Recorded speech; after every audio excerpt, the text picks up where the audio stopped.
Cae la tarde y en un rincón de la ciudad, en un pequeño jardín, alguien cuenta una historia, reflexiona en voz baja o conversa, paseándose bajo los árboles. Es hora de volver a casa, bajar la velocidad y darle tiempo al tiempo. Christian Warnken nos abre la verja de su jardín para que respiremos aire puro y oxigenemos el espíritu.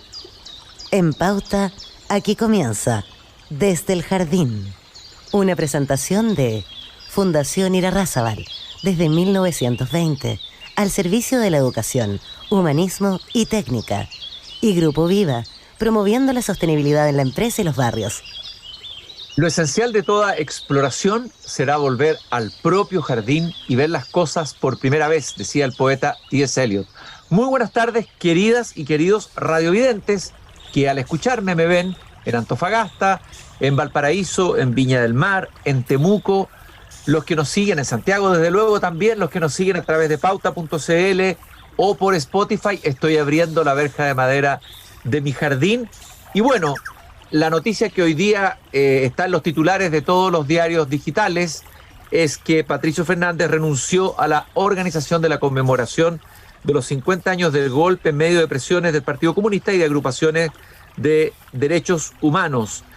El gobierno dice que el mandatario comprende las razones que han llevado a Patricio Fernández a tomar esta decisión y valora su espíritu democrático, su compromiso con los derechos humanos y agradece públicamente el rol que jugó en la organización y en la construcción del mensaje central de esta conmemoración, que se resume en las palabras democracia, memoria y futuro. Y se señala que la organización de las actividades conmemorativas de los 50 años del 11 de septiembre continúan a cargo del Ministerio de las Culturas, las Artes y el Patrimonio, en coordinación con distintos ministerios, servicios de gobierno y el Presidencia de la República. Nos encontramos ante un hecho que ha ido tomando otros ribetes o ha ido escalando a partir de las declaraciones que Patricio Fernández hizo a una Radio Infinita, me parece que fue la conversación que tuvo. Hoy aparece una columna de Ascanio Caballo en Ex Ante, donde desmenuza un poco esa declaración. Hay quienes dicen que en realidad no dijo nada de inapropiado, pero las declaraciones han sido bastante fuertes, tanto las del Partido Comunista como las agrupaciones de los derechos humanos, pidiendo expresamente su renuncia. Y hoy día vamos a invitar a pasear por este jardín, a pesar de que se encuentra en un jardín mexicano, con otros árboles, otros sabores, otros vientos y otros pájaros, a Álvaro Briones, oriundo de Antofagasta, ingeniero comercial de la Universidad de Chile, doctor en economía de la Universidad Autónoma de México, ha sido académico en distintos países, México, Venezuela, Colombia, etcétera, ex subsecretario durante el gobierno de Michelle Bachelet, ex embajador, ensayista, novelista, columnista. Son muy interesantes las columnas que publica semanalmente en el diario digital El Líbero, actor de variados libros, entre ensayos y novelas, El zorro con espinas, solo voy a citar algunos, La pata coja y la tironía, como en un país natal, uno de sus libros más conocidos, Perseguidos, y un último libro, un último ensayo muy interesante, del que vamos a tener que hablar probablemente en otra conversación porque requiere un tiempo y una profundización, El encuentro socialistas, liberales y social cristianos. Álvaro, un gusto de caminar contigo esta tarde en mi jardín. Hola Cristian, ¿qué tal? ¿Cómo estás? Honrado de que me invites a tu jardín, pues, y a compartir con tus auditores también. Y yo encantado de conversar contigo, Álvaro. Lo primero que te pregunto, porque tú estás en diferido ahí, digamos, estás en otra realidad. Bueno, ¿qué te parece esta noticia de la renuncia de Patricio Fernández? ¿Qué es lo primero que te viene a la coordinación o dirección de la coordinación de los conmemoración de los 50 años? Mira, lo primero que me viene a la cabeza es al espíritu, es lamentable, ¿no? Realmente lamentable la noticia, porque finalmente, primero hay que decir que Patricio Fernández se ha comportado de una manera ejemplar, ¿no? Cumpliendo la delegación que el presidente de la República le dio, ¿no? Lo ha hecho muy bien, y las declaraciones que provocaron esta situación presente son unas declaraciones impecables, ¿no? Cualquiera que las lea ve que no hay nada que ocultar. Tú sabes que yo tenía muchas prevenciones sobre esta decisión del gobierno de dedicar un año completo a la conmemoración del golpe militar del año 73.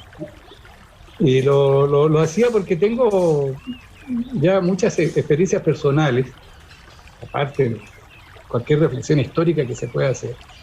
Y es que esas heridas profundas, ¿no?, que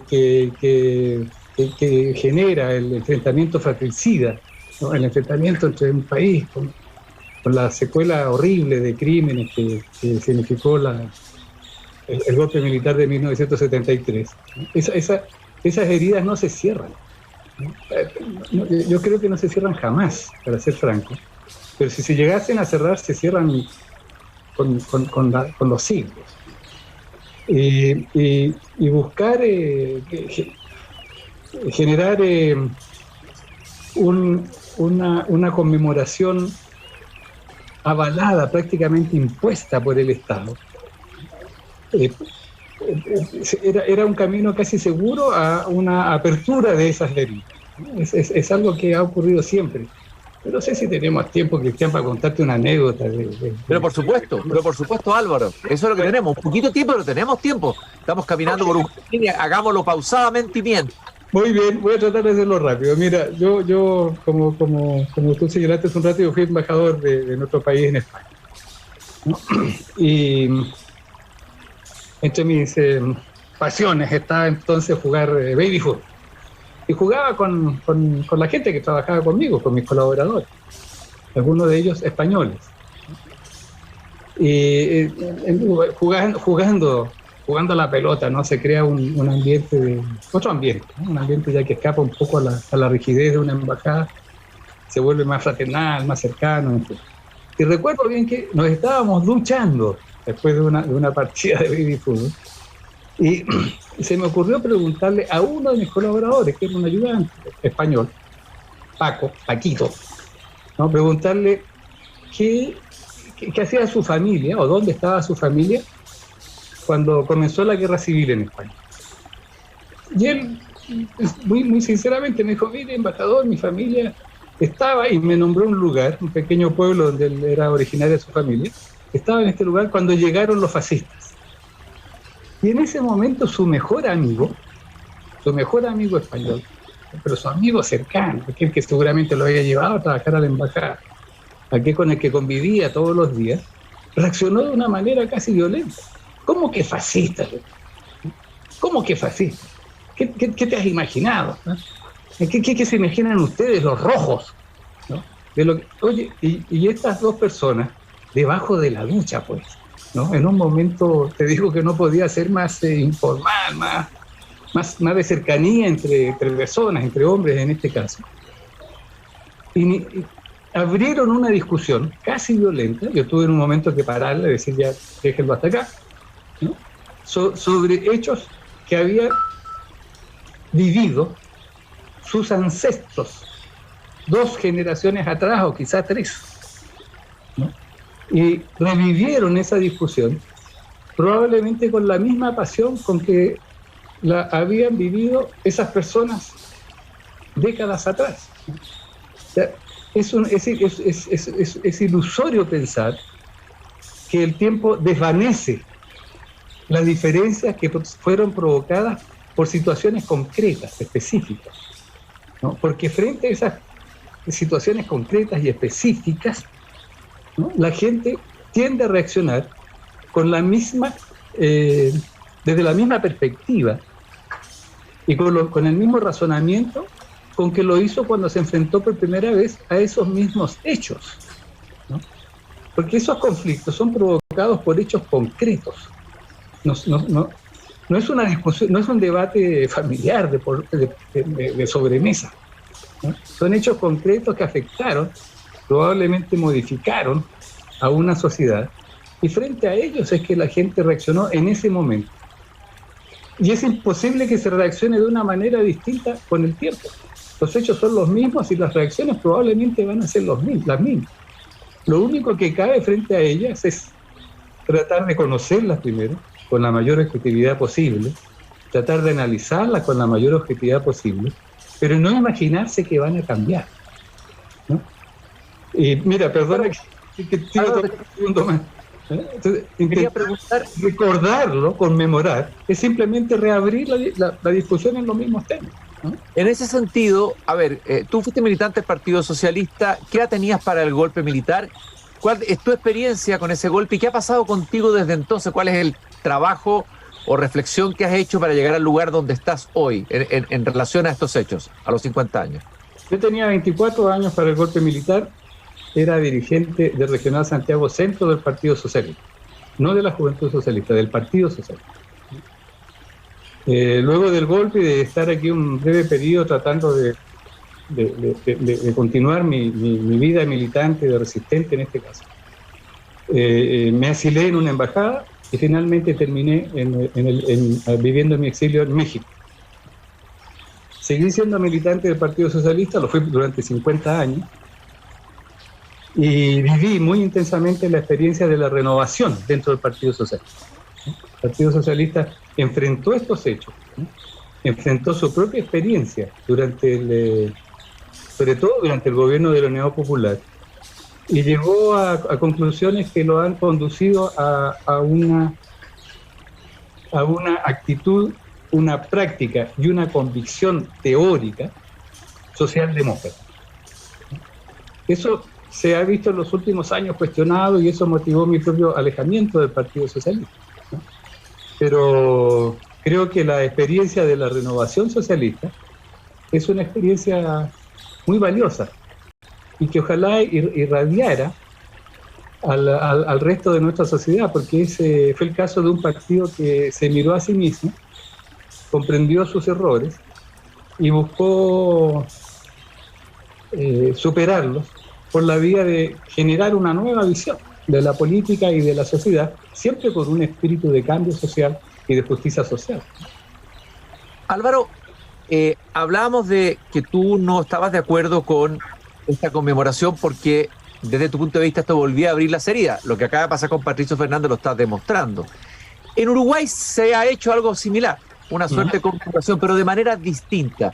Ahí ha sido más bien la sociedad civil la que ha estado a cargo de las actividades, de ahí ha surgido la conmemoración más que desde el gobierno. Tal vez ahí hubo un error en la mirada del gobierno de organizarlo desde el Estado chileno, digamos, desde el gobierno, en vez de haber dejado que fuera el mundo civil que se dedicara a conmemorar. ¿Cuál es tu mirada? Incluso el presidente Mujica, el expresidente Mujica de Uruguay, dice ya es hora que vayamos cerrando aquello que pasó. Él estuvo detenido, fue guerrillero, su testimonio y su coherencia es indudable en este punto. ¿Cómo compara las dos maneras de celebrar, la de Uruguay y la de Chile? Bueno, el elemento principal de diferencia es el que tú señalaste, ¿no? O sea, una cosa es que la sociedad esté permanentemente reflexionando sobre esos hechos, fundamentalmente porque tiene que terminar de entenderlo. Tiene que terminar de entender a cabalidad qué fue lo que ocurrió para llevar a ese desgraciado final, a ese terriblemente trágico final. ¿Y por qué hay que entenderlo? Para evitarlo, naturalmente, para que no se vuelva a repetir, ¿no? La expresión nunca más cobra vigencia, debiera ser la que estuviese grabada a fuego en la puerta de esta conmemoración que el Estado chileno está haciendo, que el gobierno chileno está haciendo. Si se quiere entender eso, es para que nunca más vuelva a ocurrir, ¿no? Y es función de la sociedad civil a través de todos sus instrumentos, ¿no? Desde luego de la historiografía, hay que estudiarlo, pero también de las artes, del cine, de la literatura, ¿no? Hay que explorarlo una y otra vez para terminar de entenderlo. Pero si el Estado es el que toma una decisión, si el Estado asume una posición oficial, si el Estado asume una verdad oficial, va inevitablemente a tomar partido por una de las partes en el conflicto original. Y eso sería, desde luego, un error del Estado, ¿no? El Estado no puede asumir esa función porque fue una función que competió a la sociedad civil, a la política en su momento. Y eso es lo que se debiera haber evitado en Chile, y sí se evitó en Uruguay, porque en Uruguay fue una decisión puntual. Desde luego todo el mundo repudió en Uruguay el golpe militar. Nosotros también lo repudiamos en Chile. Nadie quiere un golpe militar, y sobre todo con las consecuencias terribles que tuvo el nuestro, ¿no? O sea, todo el mundo rechaza eso y rechaza lo que siguió. Pero no es el tema es entender por qué ocurrió, para que no se vuelva a repetir. Mira, yo pensaba que la apertura de este tema, como te dije antes, viene a equivaler a una apertura de una herida que está más o menos cerrada, ¿no? Pero que la apertura de este tema iba a terminar expresándose en una discusión feroz entre personas pro unidad popular, o que expresasen los puntos de vista de la unidad popular durante los 3 años de gobierno de la unidad popular, y personas anti unidad popular, es decir, que sostuvieran los puntos de vista de la oposición a la unidad popular durante ese gobierno. Para mi sorpresa, y te confieso que me ha sorprendido, la discusión ha terminado puntualmente entre un sector de las entidades políticas que formaban la Unidad Popular, exclusivamente el Partido Comunista, y no en la oposición a la Unidad Popular, sino que a personas como Patricio Fernández que quieren saber la verdad, ¿no? Que se plantean que es un tema a analizar, que se debe estudiar. Mira, eso es negacionismo, ¿no? El verdadero negacionismo es negarse a saber la verdad, ¿no? Es negarse a conocer los hechos, ¿no? Eso es negacionismo, y justamente de eso se ha acusado a Patricio Fernández, que, como dije antes, me parece que ha tenido un comportamiento ejemplar. Ahora, el Partido Socialista tuvo este momento de reflexión, de autorreflexión, de autocrítica, que fue la renovación socialista, que por lo demás posibilitó la transición en Chile de la dictadura a la democracia. Fue un elemento central. Lo que pasó, el Partido Socialista fue fundamental. Sin el Partido Socialista no podría haberse realizado esa transición como se realizó. El Partido Comunista, en cambio, no tuvo esa renovación. ¿Cuál es tu diagnóstico de este Partido Comunista? A ver, un partido que siga llamándose comunista. A mí me parece que, con todo el respeto a la historia del Partido Comunista, y hay gente muy interesante en el mundo intelectual, también en el mundo político, un partido que tuvo raigambre obrera, popular, que incluso cumplió un papel reformista o más moderado, entre comillas, en el gobierno de Unidad Popular. Sin embargo, sostener ese nombre ya es fuerte, ¿eh? A la luz de todo lo que ha pasado desde la caída del muro de Berlín en adelante. Es como subir un partido fascista en Chile. Se permite el Partido Comunista, además permitamos el partido fascista. Entonces, ¿cómo ves al Partido Comunista en esto, en esta postura, sin haber hecho esa revisión, esa renovación? ¿Qué va a pasar con un partido así en un mundo como el nuestro? Mira, quiero decirte 2 cosas. Primero, sí, efectivamente el Partido Comunista es un partido respetable, un partido más que centenario, debe ser respetable, ¿no? Un partido que ha pasado por todas las experiencias y que debiéramos esperar que haya adquirido casi toda la sabiduría, por así decirlo, ¿no? Esa capacidad, ¿no? Esa capacidad centenaria en tiempos del gobierno de Salvador Allende lo llevó a tomar una actitud muy inteligente, ¿no? Era prácticamente el partido que frenaba, ¿no?, los excesos de la extrema izquierda, que apoyaba al gobierno de Allende, que era parte de la Unidad Popular, ¿no? Y en lugar de ello apoyó al presidente en sus esfuerzos, ¿no? Primero por bajar esos excesos, por limitar esos excesos, y segundo, en su búsqueda de una alianza o de una adhesión de lo que se llamaba entonces las clases medias, y que en la práctica política significaba algún tipo de alianza con la democracia cristiana.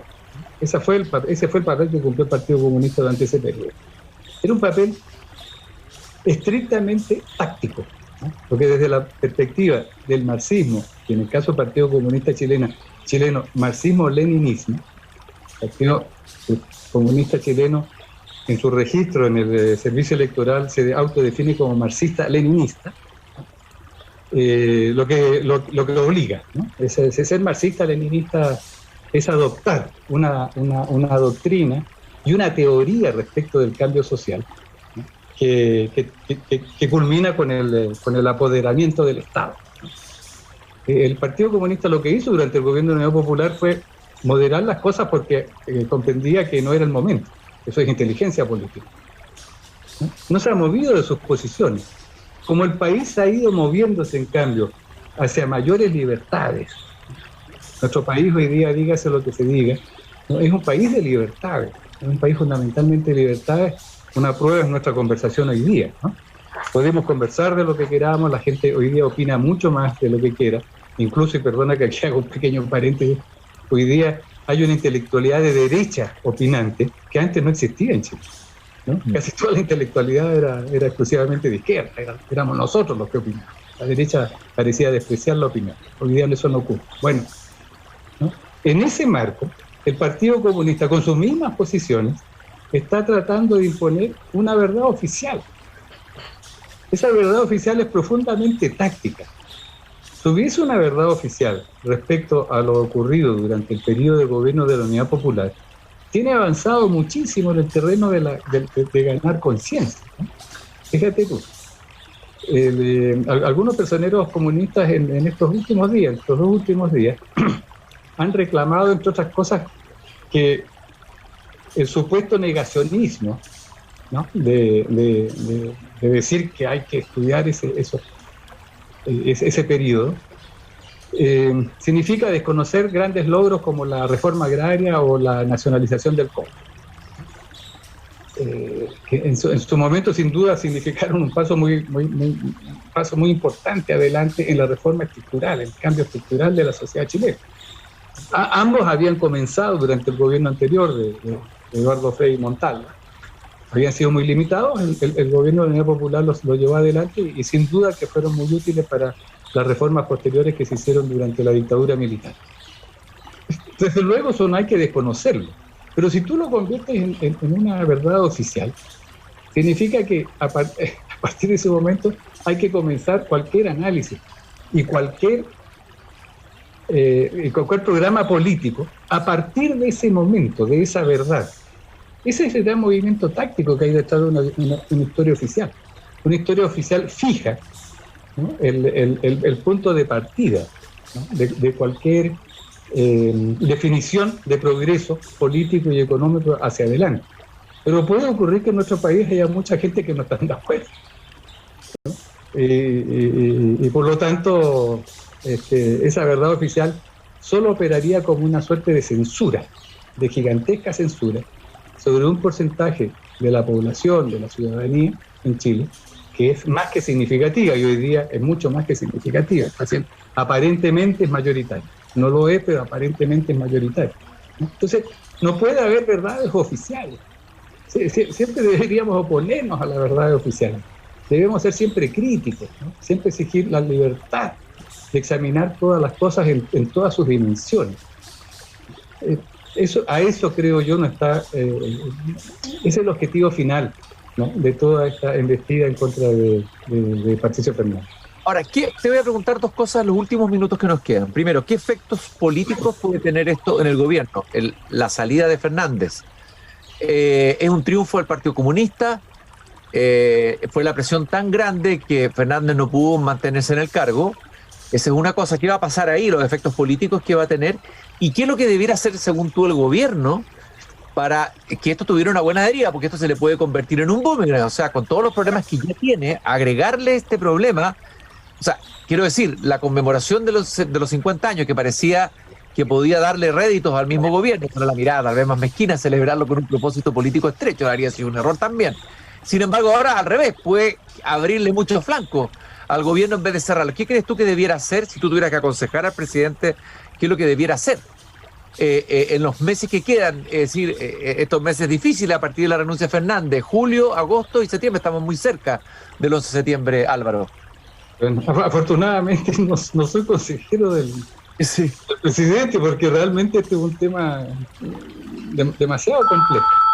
Fíjate, al comenzar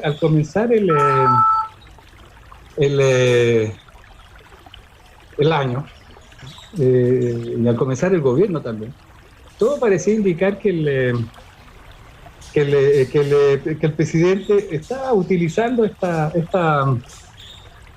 conmemoración como un instrumento político, ¿no? Como un instrumento político que iba a coincidir mucho con los planteamientos que el Partido Comunista está haciendo y con con el objetivo que el Partido Comunista parece perseguir. Desde el comienzo el presidente Allende, el presidente Boric generó esa impresión, ¿no? Desde el día que asumió, ir a acercarse al monumento al presidente Allende, inclinar la cabeza, en su discurso hizo referencia a las grandes alamedas que se abrían, ¿no? Entonces todo parecía que la conmemoración propuesta iba a ser un instrumento político utilizado por el gobierno. Sin embargo, el mismo gobierno ha ido virando en su posición. Yo tengo la sensación de que el presidente Allende, Boris, perdón, no lo repito. Hay que leer el libro Mansú y los últimos capítulos, un lapso muy significativo, ¿eh? Bueno. Ya. Yo creo que el presidente Boris, él ha comprendido que no va a haber legado de Boris, legado político de Boris, y que compromete su futuro político en una persona muy joven y puede hacer muchas cosas todavía positivas por Chile en las décadas que vienen, pero que todo eso queda comprometido con un gobierno que termine sus días desesperado, ¿no? Inerte, impotente. Y eso es lo que puede ocurrir, ¿no? Si no es capaz de abrir de una manera creíble un proceso de diálogo y de negociación con sus opositores, ¿no? Y eso obligaba también a modificar la visión que tenía sobre esta conmemoración. Y yo creo que el nombramiento mismo de Patricio Fernández, ¿no? Una persona inteligente, que nació después del golpe militar, que es reflexiva, como dice un texto del siglo, parece ser demasiado reflexivo. Sí, lo vi.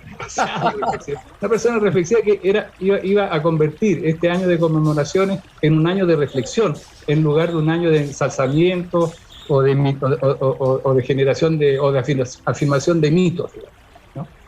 Yo creo que ese era el camino que estaba siguiendo el presidente con el nombramiento de Patricio. Ahora, lamentablemente, la renuncia de Patricio significa, no se puede ver de otra manera, su contrario, ¿no?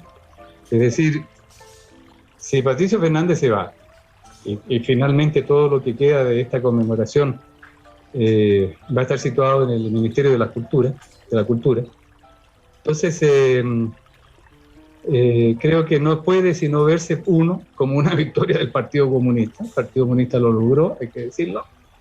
Y dos, un debilitamiento extremo de nuevo, un retroceso feroz del gobierno, lo que no contribuye a esto que hace un rato, unos segundos atrás, yo denominé una apertura, un viraje creíble, ¿no? hacia el diálogo con sus opositores, ¿no? Yo creo que todo esto es muy negativo para el gobierno, solamente es muy negativo para el gobierno. Álvaro, yo te quiero agradecer este paseo que hemos tenido esta tarde en el jardín, en este día marcado por la noticia de la renuncia de Patricio Fernández a la dirección de la conmemoración de los 50 años. De todas maneras, vamos a invitarte de nuevo, voy a invitarte de nuevo, pero para conversar esta vez de tu libro El Encuentro. Esa es una deuda que tenemos, un libro muy interesante que valdría la pena compartir con quienes nos escuchan el programa. Muchas gracias, un saludo muy grande, un abrazo desde este jardín de fin del mundo hacia ese jardín mexicano. Un abrazo, Cristian, y por supuesto, encantado de volver a tu jardín, que es muy bonito, ¿eh? Te felicito. Muchas gracias, Álvaro. Nosotros nos despedimos de nuestro radiovidente hasta mañana a la misma hora, a las 8 de la tarde, cuando vuelva a abrir la verja de madera en mi jardín.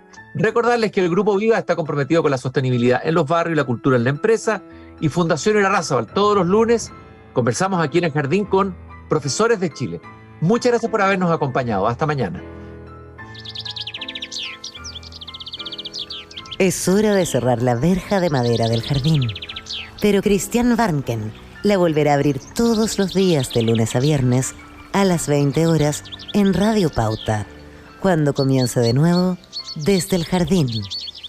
Una presentación de Fundación Irarrázaval, desde 1920, al servicio de la educación, humanismo y técnica. Y Grupo Viva, promoviendo la sostenibilidad en la empresa y los barrios.